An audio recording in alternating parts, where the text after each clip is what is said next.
Assalamualaikum warahmatullahi wabarakatuh. Apa kabar anak-anak? Semoga semuanya dalam keadaan sehat walafiat. Kali ini Bu Ida akan menyampaikan materi tentang sejarah hijrah Rasulullah Shallallahu Alaihi Wasallam.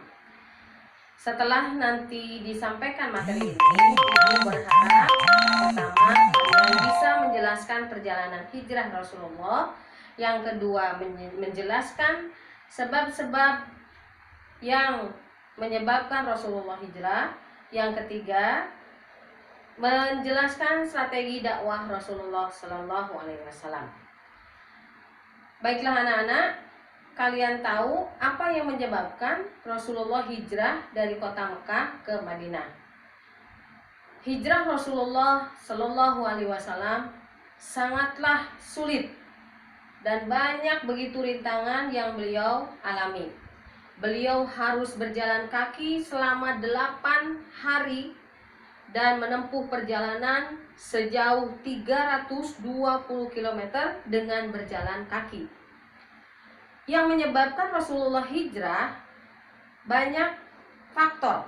Yang faktor pertama adalah karena Rasulullah hijrah di Mekah sudah lama, tetapi yang menganut Islam sangat sedikit. Yang kedua, adanya peristiwa Ummul Husni, yaitu tahun kesedihan, di mana istrinya Nabi Muhammad, Siti Khadijah, dan pamannya Abdul Muthalib wafat pada saat bersamaan atau dalam tahun yang sama. Yang ketiga, adanya ancaman pembunuhan yang dilakukan oleh kaum kafir Quraisy. Yang keempat, adanya penindasan yang dilakukan oleh kaum kafir Quraisy kepada Nabi Muhammad dan para pengikutnya.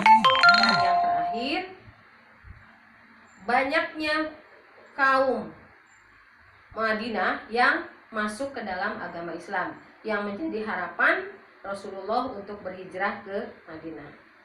Baiklah, Ibu akan menceritakan sekilas tentang perjalanan hijrah Nabi Muhammad SAW. Rasulullah mulai berhijrah pada tanggal 28 Syafar. Pada malam hari beliau keluar bersama sahabatnya Abu Bakar As-Siddiq. Karena kondisi tidak aman, maka beliau dan Abu Bakar As-Siddiq bersembunyi di suatu tempat, yaitu di suatu gua yang letaknya tidak jauh dari kota Mekah. Gua itu disebut Gua Sur. Beliau bersembunyi selama 3 hari.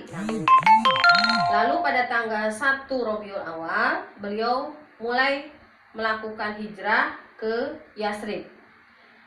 Di tengah perjalanan beliau singgah di satu desa yang namanya Desa Quba. Nah, pada tanggal 8 Rabiul Awal, beliau mendirikan masjid di Desa Quba, yang menjadikan masjid pertama yang didirikan Rasulullah dalam sejarah Islam, disebut dengan Masjid Quba. Kemudian beliau melanjutkan perjalanannya menuju Yasrib. Tanggal 12 Rabiul Awal, beliau sampailah di Madinah. Beliau disambut oleh sahabatnya Abu Bakar dan kaum Ansor dengan sukacita. Nah, berikutnya apa yang dilakukan oleh Rasulullah setelah tiba di Madinah? Dakwah yang pertama Rasulullah lakukan adalah mendirikan masjid.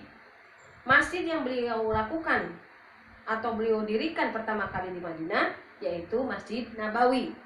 Masjid ini berfungsi bukan hanya untuk melakukan ibadah saja, tetapi dipakai untuk bermusyawarah, kemudian sampai melakukan strategi perang pun dilakukan di Masjid Nabawi ini.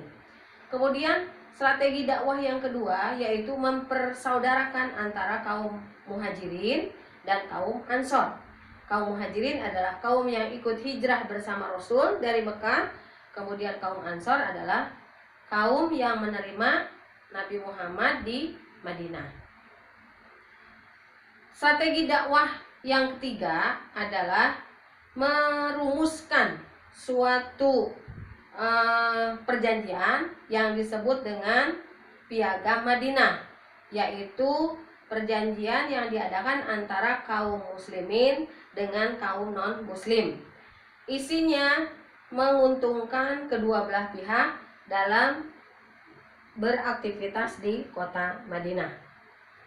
Baiklah anak-anak, itu saja sekilas tentang sejarah hijrah Nabi Muhammad. Semoga bermanfaat. Ibu akhiri dengan wassalamualaikum warahmatullahi wabarakatuh.